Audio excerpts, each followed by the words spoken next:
Alright guys, so with the new update with Caramel Choux Cookie, I didn't update the PvE or the PvP tier list for Butter Roll as well, so I'm going to be actually updating with Butter Roll and Caramel Choux for this particular update of the PvE tier list first, and then we'll move on to the PvP tier list because I do have some stuff to kind of still test out with Caramel Choux for the PvP tier list, but for the PvE it's kind of settled, so I think it's a good time for me to go and kind of update you guys on this.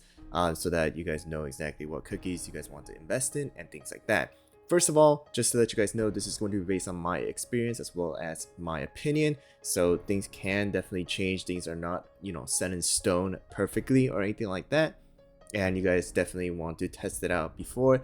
And if you guys would like, seek out other opinions as well. But here we go, guys. Let's start out with the stay away all the way up to the situational and then move on to the cookies that I really want to suggest you guys to invest in for the PvE section of the game.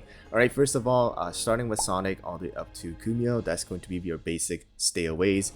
Basically, don't invest anything into them because they're really not that great anymore, and we're just not great in general like Olive. So definitely don't invest your skill powders or EXP star jellies for these particular cookies because they're not going to be useful for you pretty much everywhere. Alright, and then we have the C tier, all the way from crepe all the way to sparkling. The one that we're looking out for is going to be definitely strawberry crepe, because strawberry crepe is going to be receiving a magic candy next update, which is in less than 2 weeks now. So if that happens, we'll see how crepe does, because crepe used to be one of the best tanks inside of the game when there was a lot of limited amount of cookies that we used to have. So Oliveri and crepe were like the two top tanks that we had. And then the B tier is going to be from Matra all the way up to Macaron. So these cookies are the ones that they still have their uses. They are still pretty decent inside of PvE, but of course there's just going to be a lot better cookies that you guys can use that will fulfill their role. We have decent tanks like Werewolf all the way up to Purple Yam, Crunch Chip. They're pretty decent, but they have their downsides as well. And then we have good supports as well, but they used to be good with all their unique buffs like Oyster and Carol. They had their crit percentage and crit damage boosts and things like that. We had Macaron with crit percentage and attack. We had Cream Unicorn with the damage resist, but there's just a lot better cookies now that are coming out. So these guys are going to be your B tiers. And then now moving on to the A tier are going to be from Mercurial all the way up to Cotton. So last time we did drop Cotton to A tier, and then we had Mercurial and things like that. These cookies are going to be pretty good fillers, especially because they're epic cookies. They can be good fillers for any of the S tiers and SS tiers that you might not have. Of course, there's a lot of SS tier epic cookies as well, but of course, if you guys don't have them or you're just not able to spend your mileage points to get these cookies, then the A tiers will kind of do it, but most of them are going to really become A tier and viable once magic candies are applied to them. Like starting with Mala and then Madeline, Licorice, Espresso, Sorbet, Vampire Rye, Squid Ink, Mango. All of these cookies actually have magic candy. So more than half of the A tiers are going to have magic candy, and they're really going to shine when they do have the magic candy, so just keep that in mind. And then we have the situationals. Situationals have not changed really. From Almond, I know a lot of people are saying Almond can be in different tiers, but for me still, because of the sheer amount of new cookies and really busted skills coming out, Almond is more still situational if you need to use it for more of the one-shot comps for world exploration and things like that. Almond is great, but besides that, not really needed. We still have the zaps as well to get rid of HP shields if that's necessary. We have healing reduction from Pumpkin Pie, Purify from Herb, and then we have attack increase from Pomegranate and some healing. We have some attack speed increase from Mint Choco, and then BTS for any of the ones who still have BTS, returning players, but don't have Snapdragon or Icicle Yeti and things like that. Alright, now with that out of the way, let's go into the SS tier and the cookies that you really want to invest in if possible. And of course, we're going to start out with Elder Fairy and then 2 Crimson Coral, the 2 super epics, and then we have Financier, we have Fettuccine, we have Burnt Cheese, as well as White Lily and Golden Cheese. We have our Frost Queen, Black Pearl, we have Creme Brulee, Captain Caviar, and then we have Prune Juice, Parfait, Cream Puff, and then we have Snapdragon and Isoeti. So if you guys actually look at it, there is actually no change to the SS tier because the cookies that have come out, Matcha, Butter Roll, and Caramel Choux, are not going to be any huge meta changers, or they're not really going to be part of the metas like, you know, Creme Brulee, or someone like Fitness here with the Magic Candy, or someone like, you know, Snapdragon. So they're not really going to be used heavily in any of the comps that you guys will see nowadays. Of course, there's going to be different comps that are going to utilize some like Caramel Choux, but in my opinion, they're not anything you need to really like heavily focus on as of right now, especially if you guys are, you know, returning players, or if you guys are, you know, players who have been playing for a while. Caramel Choux or any of the other cookies are not going to be as important, but for more of the newer players and, you know, players who are just for collecting, you know, of course, you know, you guys can go and pull for these cookies, but not really going to be for the meta as well. And then moving on to the S tier now are going to be Hollowberry as well as Sea Fairy, Moonlight. All right, and then we have Capsaicin, we have Pataya, we have Space Donut, we have Milky Way, we have Wildberry Rebel, Stardust, as well as Sherbet, and then we have Tartatan, Black Raisin, we have Snow Sugar, Mozzarella, and then we're actually going to be putting Linzer in S tier, and then we have Rockstar, we have Pure Vanilla here, we have Silver Bell, and that is going to be the S tier right here. So as you guys can see, the ones that have or one that has been increased is going to be Linzer. I used to put Linzer in A tier, but that is definitely not going to be what Linzer is anymore. Linzer is actually really good in a lot of the PvE stages as well. The crit bonus, crit damage bonus, and then the defense reduction and the deduction debuff in general is just really good.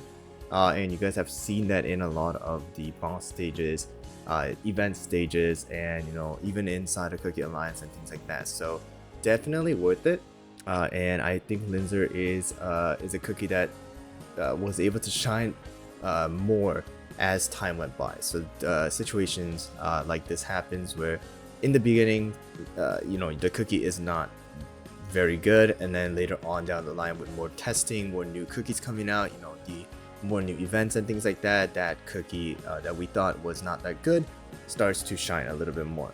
So definitely Linzer is going to deserve the S tier, just like how kind of Rebel was too. Rebel wasn't really like super like interesting in the beginning, but with a lot of testing, Red Velvet Dragon teams came out, you know, one-shot comps came out, and a lot of, you know, event comps came out as well with Rebel, with the you know, weakness debuffs and the extra damages, and with the defense as well reduction. So that is going to be it for the PvE tier. So as you guys can see, not much has changed. Literally, I think Linzer being added to the S tier is pretty much the big thing. And then now, of course, we have the two new cookies. And for Butter Roll, I'm actually going to be putting Butter Roll in A tier. Butter Roll is actually not that bad. But of course, as a tank, there's just a lot better tanks, like, you know, fettuccine, burnt cheese. We have, you know, elderberry, crimson coral. We have Financier as well, and you guys can even use like Space Donut and Milky Way. So the tank in general right now, there's just a lot better ones. But Butter Roll is not bad if you guys did pull for Butter Rolls to start out. The skills are very simple. The damage and the, you know, stun, and then the slows, it's decent. It definitely could have been better, but that is going to be how Butter Roll is. So, you know, A tier, I think it's going to be a suitable place because of a sheer amount of debuffs and things like that Butter Roll is able to provide. And then we have Caramel Choux. I'm actually going to be putting Caramel Choux inside of the situational. And the reason why I'm actually putting Caramel Choux inside of situational for the PvE section is that the skill is not bad. The Amplify buff is actually pretty good in order to increase the, you know, duration of the, you know, buffs that we're actually able to receive. We do have some HP shield for the lowest HP cookie. We have some healing as well, and damage resist as well. It's decent. These skills are actually really good. But the thing is that for a lot of the players, the friendly helper buff is actually going to be pretty darn good. It is a flat rate of a certain amount of attack stat, defense stat, as well as max HP. However, that flat rate is actually a pretty decent amount, especially for newer players, and also to increase the overall healing for different cookies as well. So someone like Snapdragon, someone like Parfait, someone like Cream Puff, someone like Icicle Yeti, they actually can receive a pretty big significant increase in the healing, and some of the tanks as well. Their damage can actually be increased because of the flat rate. The 6,500, I believe, is going to be a pretty big amount for cookies with lower stats. Natural lower stat like healers, supports, defense, and charge cookies are going to have naturally low stats. So that's why these extra buffs can definitely help out for those particular cookies. You don't need to use Caramel Choux, but if you do have that lacking stat, it's actually pretty good. It's equivalent to getting like an extra promotion or extra 2 promotions, I believe, to even like an ascension. So it is actually pretty good. Of course, you have to sacrifice that 1 slot, but you do have that buff as well, of course, as long as Caramel Choux is alive. And then you also do have the extra buffs that you guys have. So it's actually pretty darn good for the lower level players, especially the newer players as well, in my opinion, to utilize Caramel Choux inside of PvE. But as you guys go down the line, you're gonna have better cookies, that most likely you're gonna have better cookies to use. So I want to put Caramel Choux inside of situational because of those buffs. But anyways guys, that's gonna be it for the PvE tier list. Of course, not a lot of things are gonna change inside of PvE tier list, especially because of the fact that the cookies that we have gotten recently, they're not really meta breaking or anything like that again. But I think it was a good chance to kind of talk about Caramel Choux and where Caramel Choux can be used. There's a lot of different comps that are coming out, of course not like super meta breaking or anything like that, but ways to utilize Caramel Choux. So I'm actually going to be testing those and sharing those with you guys very soon. But kind of wanted to let you guys know where my thoughts were for Caramel Choux inside of the PvE section, like especially World Exploration and something like the Cookie Alliance as well. But thanks for watching, guys. Let me know down in the comments below if you guys have anything, if you guys agree, disagree, or anything like that. But once again, thanks for watching, and I'll see you guys all on the next one.